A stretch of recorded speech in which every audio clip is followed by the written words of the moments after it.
Pèlerinage 2012, le train déjà en marche de meilleures conditions pour les 1077 Maliens de la filière gouvernementale. Un défi à tenir selon les deux ministres en charge du secteur. Présidentielle américaine, dernière ligne droite pour les démocrates, Barack Obama s'engage pour un second mandat dans le seul but de parachever ce qu'il a entamé en 2008. Le changement avec cette fois-ci, Yes, we still can. Week-end sportif palpitant, les Aigles du Mali plus que jamais dans l'obligation de faire un bon score à domicile face aux Zèbres du Botswana. L'œil de Ousmane Daou, l'un des spécialistes maison dans ce journal. Nous sommes vendredi 7 septembre. Mesdames et messieurs, bonsoir, bienvenue dans cette édition. En ouverture de ce journal, ce télégramme de condoléances du président de la République par intérim, télégramme adressé au roi du Maroc suite à l'accident d'un bus dans son pays, accident qui a fait 42 morts. Et en cette douloureuse circonstance, le président de la République par intérim exprime à sa majesté, au peuple marocain, les condoléances les plus émues et souhaite un prompt rétablissement aux blessés de cet accident. Ils sont à la date d'aujourd'hui 1077 pèlerins inscrits pour le voyage des lieux saints de l'islam. 2 350 407 francs.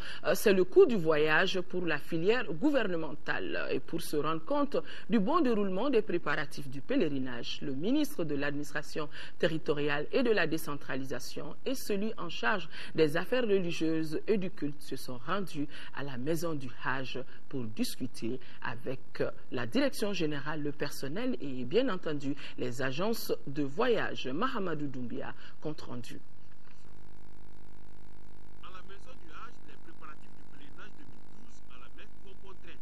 Et pour se rendre compte de cette évidence, le ministre de l'administration territoriale et de la décentralisation, accompagné par celui en charge des affaires religieuses et du culte, ont discuté avec la direction, visiter l'ensemble des infrastructures et les stands alloués aux agences de voyage. Nous allons essayer de faire en sorte que le reste des préparatifs à faire puissent se faire dans d'aussi bonnes conditions. Il y a des sessions de formation qui permettront de donner toute l'information par rapport à la sécurité, par rapport au déroulement et par rapport à toutes les procédures qui doivent être accomplies ici ou pendant le pèlerinage. Ça permettra de rassurer les pèlerins.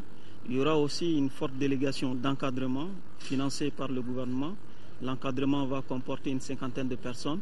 La présence de ces encadreurs aussi doit permettre d'accompagner les pèlerins pendant tout le mois qui vont passer à la Mecque. À ce jour, il y a 1077 pèlerins inscrits pour 1044 versements au Mali, dont 7 à l'extérieur. Pour la filière gouvernementale, le pèlerin doit payer 2 355 470 francs CFA, sans compter les frais du passeport, les visites médicales, la vaccination. Et pour certaines agences, ces frais atteignent 2 400 000 francs CFA, tout frais compris. Cette année, l'organisation est déjà avancée, les choses se passent très bien. Et les agences de voyage s'attellent correctement au travail et ils ont enregistré beaucoup de pèlerins déjà, aussi bien que la filière gouvernementale. Et aussi, je remarque que les services de santé sont là et ils font bien le travail, ainsi que les services financiers, en l'occurrence la banque, et aussi les services de l'information se passe bien. Des sessions de formation sur les différents aspects du pèlerinage sont prévues chaque samedi de 10h à 13h du 15 au 20 septembre à la maison du Hajj. Le ministre des Affaires étrangères et de la coopération internationale, Tchéman Hubert Koulibaly, a eu une série de visites dans les structures relevant de son département. Au cours de cette visite, le ministre Tchéman Hubert Koulibaly a invité l'ensemble du personnel à l'accompagner en vue de relever les multiples défis auxquels doit faire face son département. Ce communiqué du gouvernement, avant de poursuivre le cours de ce journal, le gouvernement tient à rassurer l'opinion internationale qu'il suit attentivement la situation à Douentza avec le retour du mouvement pour l'unicité de la djihad en Afrique de l'Ouest, Moujao, dans cette ville. La présence du Moujao est inacceptable et condamnable, même si elle n'a pas la dimension alarmiste qu'on lui prête en termes de menaces contre le reste du pays. Le gouvernement maintient à cet effet un dispositif pour assurer dans les meilleures conditions possibles la sécurité des populations. Au-delà de ce mécanisme de précaution, le gouvernement travaille avec tous ses partenaires africains et internationaux pour accélérer le rétablissement de l'intégrité territoriale et pour mettre fin aux souffrances des populations dans les zones occupées par des terroristes et des narcotrafiquants. C'est parti depuis ce matin ici à Bamako pour le lancement du vaccin contre le cancer du col de l'utérus. 11 000 filles âgées de 9 à 13 ans seront vaccinées contre cette maladie. L'opération, qui va durer 3 ans, va contribuer à la réduction de la morbidité et la mortalité liées au cancer. Notre reporter Ramata Konaté a suivi le lancement de cette cérémonie et voici son reportage. Le bal s'ouvre avec Maïmouna Sissoko, 9 ans, qui reçoit ainsi sa première dose de vaccin contre le cancer du col de l'utérus. Gardasil, c'est le nom de ce vaccin destiné à 11 000 filles âgées de 9 à 13 ans. Son administration se fera en 3 doses. Après la première dose, la deuxième dose est administrée 2 mois après. Et la troisième dose est administrée au 5e ou au 6e mois après la deuxième dose. Donc c'est 3 doses au total qu'on doit administrer entre le premier mois et le 6e mois. Le vaccin se fait par la voie intramusculaire dans l'épaule gauche de la fille. Pour cette phase pilote, le Mali a reçu 33 000 doses de vaccin. L'opération, qui va durer 3 ans, devra contribuer à lutter efficacement contre le cancer le plus mortel chez la femme en Afrique subsaharienne. En la matière, les statistiques nous en disent plus. Environ 80% des décès liés au cancer du col de l'utérus dans le monde surviennent dans les pays en développement.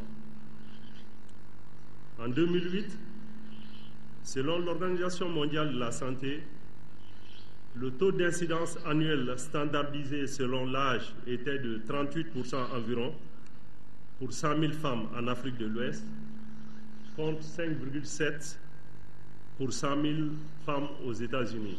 Cette prévention du cancer du col de l'utérus concerne les filles de 3 localités surveillées par le Centre de développement des vaccins au Mali.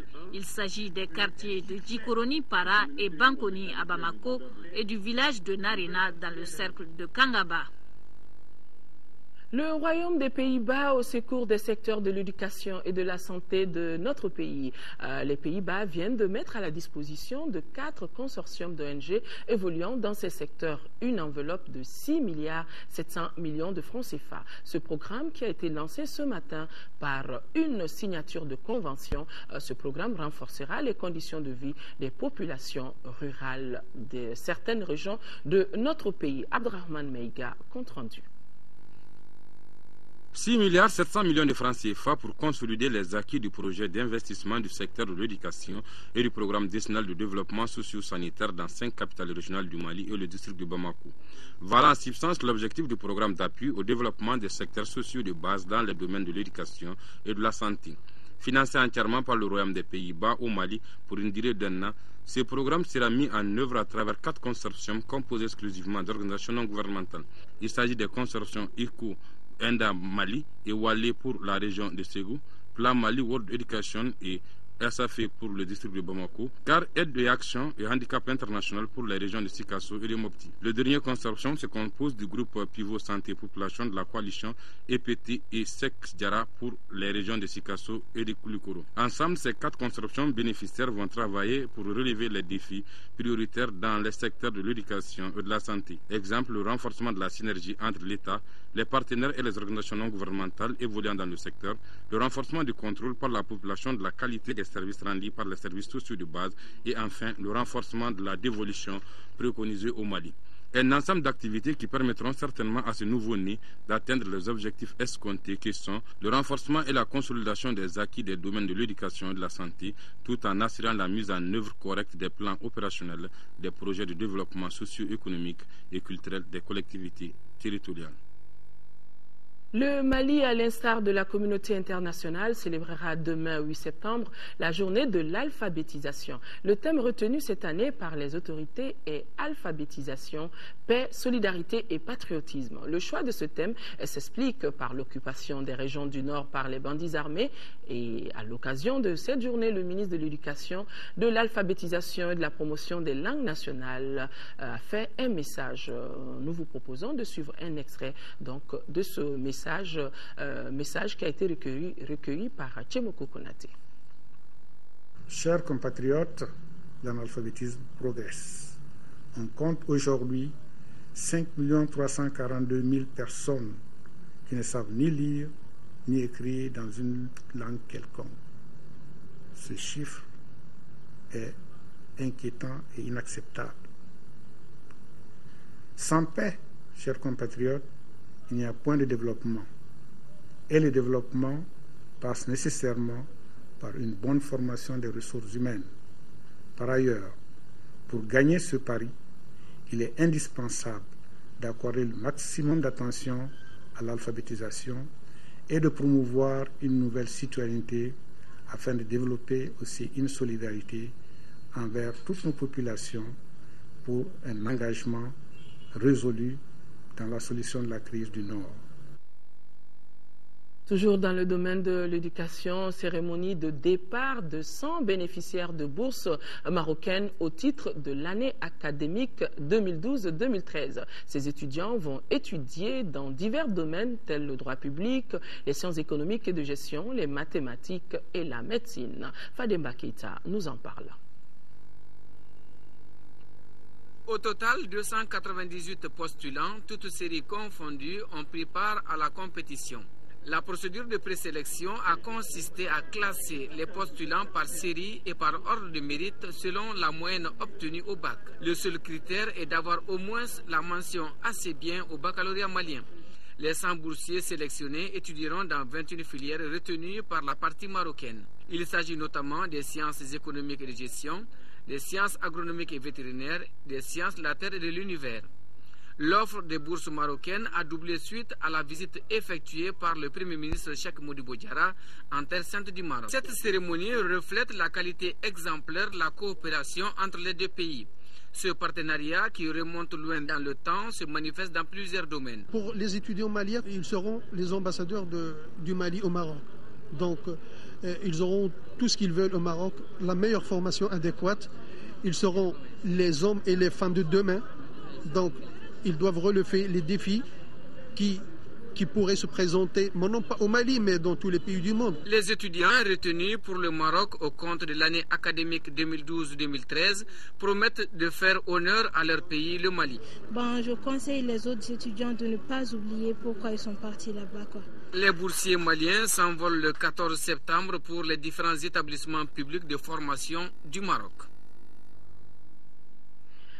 L'actualité hors de nos frontières, en Afrique du Sud, toujours pas d'éclaircie dans la crise de la mine de Marikana. Les grévistes, peu convaincus par l'accord de paix proposé par les autorités, une marche est prévue malgré la libération de quelques-uns de leurs camarades emprisonnés depuis pour faits de violence et de meurtre sur le site. Ils font partie des 270 grévistes arrêtés lors de la fusillade à la mine de Marikana.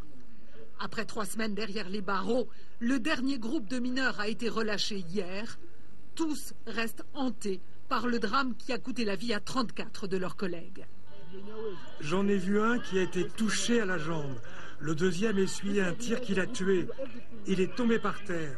Il tirait au hasard. Si la police a fait ça, c'est parce qu'elle a reçu l'ordre de le faire. S'ils ne sont plus inculpés pour meurtre, ils n'en ont pas fini pour autant avec la justice. Le 12 février, ces mineurs comparaîtront pour violence publique et rassemblement interdit. De retour sur le site de Marikana, ils sont accueillis en héros. On est ravis de retrouver nos frères qui ont été relâchés par la police. Mais on n'abandonne pas pour autant nos revendications salariales. Le combat continue.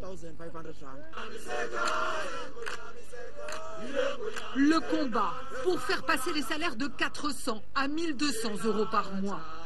La direction de l'ONMIN et certains syndicats ont conclu un accord. Il prévoit une négociation sur les salaires en échange de la reprise du travail. Inacceptable pour certains, le noyau dur des grévistes refuse de signer. L'accord stipule clairement que nous devons reprendre le travail lundi. Il ne fait nulle part allusion aux revendications des travailleurs. Il n'est pas question de reprendre le boulot avant que la direction ait accepté nos demandes. Un conflit donc toujours dans l'impasse. 18 ans après la fin de l'apartheid, il révèle la précarité dans laquelle vivent ces mineurs, pivot d'un secteur qui fait pourtant la richesse du pays. En Colombie, ouverture de négociations entre le gouvernement et les rebelles. Le gouvernement vient de durcir le ton face à la demande d'un cessez-le-feu des FARC, les forces armées rebelles. La guérilla colombienne est déjà présente à Cuba pour l'ouverture des dites négociations.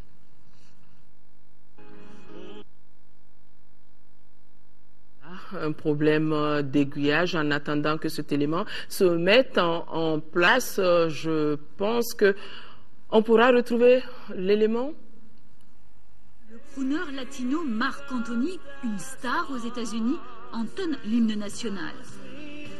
Sur scène, les artistes se succèdent pour chauffer la salle. Sans oublier la très populaire First Lady.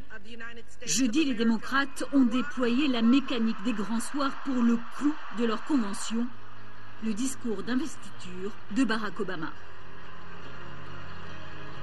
Son défi, raviver la flamme de 2008 et son célèbre Yes We Can. Mais 4 ans ont passé et avec eux une présidence marquée par la crise économique et les désillusions. Alors c'est un Barack Obama plus grave qui demande aux Américains de lui confier un deuxième mandat. Nos problèmes peuvent être résolus. Nous pouvons être à la hauteur des défis. Le chemin que nous proposons est peut-être plus difficile, mais il nous mène vers un monde meilleur. Dans les sondages, Barack Obama est au coude à coude avec Mitt Romney. Alors il attaque là où ça fait mal, sur l'inexpérience de son adversaire républicain en matière de politique étrangère. Et Barack Obama de rappeler ses propos malheureux sur l'impréparation des Jeux Olympiques, propos qui avaient piqué au vif le Premier ministre anglais. On n'est peut-être pas prêt à la diplomatie avec Pékin si l'on ne peut pas se rendre aux Jeux Olympiques sans insulter notre allié le plus proche. Un discours acclamé sans surprise par les délégués présents à Charlotte. Barack Obama, lui, est déjà reparti en campagne avec son colistier Joe Biden. Il doit visiter 2 États clés ce vendredi, exactement le même jour que son adversaire républicain. Toutes nos excuses pour ce problème de repérage, vous l'aurez rectifié. C'était plutôt l'acceptation de la candidature du président américain Barack Obama pour les élections prochaines de novembre. À présent, nous sommes à mesure de vous proposer cet élément sur la Colombie, le gouvernement qui vient de durcir le ton face à la demande d'un cessez-le-feu des forces armées rebelles. Une délégation des FARC, la guérilla colombienne, a présenté hier à La Havane la liste des sujets qu'elle compte aborder au cours des futures négociations de paix avec le gouvernement colombien.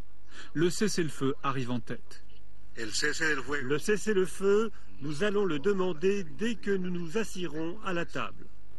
Devant la presse et les diplomates des pays associés aux négociations, les émissaires des FARC ont également fait part de leur volonté d'inclure Simon Trinidad dans le groupe de négociateurs. Simon Trinidad, de son vrai nom Ricardo Palmera, avait été arrêté en 2004 en Équateur, transféré en Colombie, puis extradé aux États-Unis où il purge une peine de 60 ans de prison pour l'enlèvement de civils américains. Devant une 50aine de généraux, le président colombien a réagi aux demandes des FARC. Je vous ai demandé d'intensifier vos opérations. Il n'y aura pas de cessez-le-feu. Ici, nous ne changerons rien avant d'arriver à un accord final. Quant à la participation de Simon Trinidad aux négociations, il avait déclaré auparavant que cela ne dépendait pas de lui et avait appelé les FARC au réalisme. L'armée colombienne n'a donc pas l'intention de relâcher la pression sur les rebelles, comme le prouve le bombardement effectué mercredi sur un camp de la guérilla près de la frontière vénézuélienne. Le ministre de la Défense a annoncé que le bras droit de Timochenko, le chef des FARC, avait été tué au cours de cette opération. Un autre acteur s'est invité dans le processus en cours, ce sont les familles d'otages et les proches de personnes disparues qui se sont rassemblées hier à Bogota. Elles ont manifesté leur indignation face aux FARC qui prétendent ne plus détenir d'otages et réclamer que la question soit abordée en premier dans les discussions de paix. La question que posent les familles est la suivante. Pourquoi traiter en dernier les victimes? Pourquoi traiter en dernier les otages et les disparus? Selon l'ONG Pays Libre, les FARC détiendraient encore 405 otages, mais d'autres associations parlent de milliers de personnes encore séquestrées. Retour à l'actualité nationale, le ministre des Mines a rencontré ce matin les membres de la Chambre des Mines du Mali. Amadou Babassi a sollicité le concours de la Chambre pour permettre à notre pays d'accroître sa production minière, une demande à laquelle adhèrent les responsables de la Chambre. Toutefois, ils ont soulevé des préoccupations et fait des propositions pour le développement du secteur minier. Mohamed Diarra, compte rendu. La Chambre des mines du Mali a besoin aujourd'hui d'un coup de main du gouvernement pour jouer véritablement le rôle qui est le leur dans le développement du secteur des mines. Les responsables de cette jeune organisation fêtière au grand complet ont fait part de leurs préoccupations au ministre des Mines au cours de cette rencontre. Au nom des difficultés de la Chambre des mines, le manque de subventions de l'État, la faiblesse de l'allocation issue des patentes additionnelles versées par les grandes compagnies et sociétés minières. La Chambre des mines du Mali se porte très bien. C'est une jeune institution qui vient de commencer et qui a commencé à marcher. Et nous allons pouvoir faire face à notre mission cardinale. La Chambre des mines n'est pas allée les mains vides à la rencontre du ministre des Mines. Elle a soumis un chapelet de propositions concrètes pour le développement du secteur des mines. D'abord, l'identification des sociétés minières et des sociétés de sous-traitance qui échappent au fisc. La Chambre veut aussi être bénéficiaire des fonds de transport routier inter-État et du programme de vérification des importations. Ces fonds sont aujourd'hui perçus et gérés par la Chambre du commerce et d'industrie du Mali. Bref, le secteur minier a besoin d'être plus réglementé. Le ministre déclare avoir pris bonne note des préoccupations et des propositions de solutions. Toutefois, il insiste sur le renforcement de la dynamique partenariale. La Chambre des mines se doit être un organe fédérateur, représentatif des intérêts de ses ressortissants, tant au niveau local, national qu'à l'échelle internationale. C'est dire que le département attend de la Chambre des mines qu'elle s'inscrive en droite ligne dans la démarche des orientations visant le développement du secteur minier et d'impulser d'autres actions pour conforter la position de notre pays sur l'échiquier sous-régional. La Chambre des mines du Mali se dit disposée à accompagner les efforts des autorités maliennes. Je me reconnais très bien dans le discours du ministre. C'est un discours liminaire pertinent. Il a dégagé évidemment les missions de la Chambre et en même temps il a exprimé une sorte de feuille de route que la Chambre doit mettre en pratique pour son fonctionnement. Les deux parties ont aussi convenu de la création des registres de la Chambre des mines pour l'enregistrement des adhérents. La Chambre exige aussi la délivrance des certificats concernant certains produits miniers du Mali. Signature de convention tripartite entre Ecobank Mali, le ministère des Mines et la coopération des miniers du Mali. L'accord vise la construction de près de 400 logements sociaux destinés aux adhérents de la coopérative des miniers. Adama Djimde, reportage. Une signature avec à la clé 4 milliards de francs CFA. La convention vient d'être scellée entre Ecobank Mali, le ministère des Mines et la coopérative des miniers. L'acte vise la réalisation de 388 logements au profit des adhérents de la coopérative des miniers. L'idée de créer une cité minière fait suite à la volonté du syndicat des travailleurs du secteur minier. La cité minière qui sortira de terre dans 9 mois à Sébenikoro comportera 6 types de maisons F3 et F4 à moins et haut standing. EcoBank a toute une raison pour accompagner un tel projet gigantesque. Ce financement consistera pour nous, EcoBank, à octroyer des prêts immobiliers aux adhérents de la coopérative des mines qui sont éligibles à nos programmes de financement de crédit. L'accès au logement, comme vous le savez, est un droit fondamental. Si les miniers ont le soutien de EcoBank, la Banque panafricaine, quant à elle, bénéficie de l'appui du gouvernement du Mali. Je vous réitère ici donc tout le soutien de mon département pour le partenariat ainsi enclenché avec la province d'Habitat des Mines. Et l'occasion est opportune pour inviter tous les travailleurs des mines, individuellement et collectivement, à honorer chacun les engagements pris. Ce genre d'initiative doit être pérennisé et décentralisé pour que le maximum de Maliens ait un toit.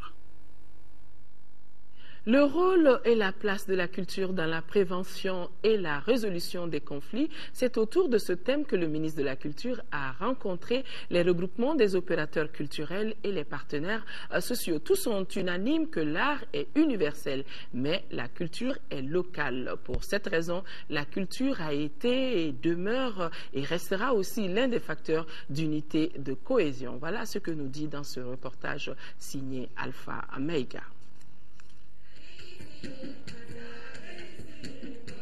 Chaque peuple a sa culture et un peuple sans culture est un peuple sans identité. Aujourd'hui, face à la situation que vit le peuple malien, les autorités du ministère de la Culture ont vu juste en rencontrant les regroupements des opérateurs culturels. C'est ainsi que la rencontre a été focalisée sur le rôle et la place de la culture dans la prévention et la résolution des conflits. Tous sont conscients que la culture est un facteur de paix et de cohésion sociale et d'unité nationale. La culture, c'est lié carrément à la vie des populations qui se renouvellent chaque année. Et s'il y a un élément sur lequel le pays a tant insisté, c'est bien l'élément culturel. Je prends le cas de la Biennale. Il n'y avait aucune rupture entre Caille et Kidal. Notre rôle, c'est de bien chanter, composer une chanson et faire véhiculer dans le sang de tous les Maliens comme Africains pour avoir la paix. Le problème qui nous préoccupe tous, le problème du Nord. Au terme des échanges, il ressort que l'art est universel, mais que la culture est locale. Nous avons une grande diversité culturelle, mais nous nous retrouvons tous. Il y a des grands cousinages, mais ces cousinages, si on essaie de voir, on sait que c'est des pactes qui ont été signés. Ensemble, deux ethnies ont décidé de dire que jamais nous ne nous ferons du mal. Et cela passe nécessairement par la culture. Et l'implication des partenaires sociaux, autrement dit les syndicats de la culture, s'avère nécessaire. Des syndicalistes avec lesquels le tout nouveau ministre Boubacar Hamadoun Kébé, ministre de la Culture, a saisi l'occasion pour échanger.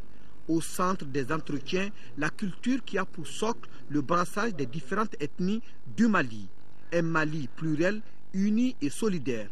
En témoignent les ignames de la région de Sikasso au nord du Mali et le Selgem de Tombouctou acheminé vers le sud.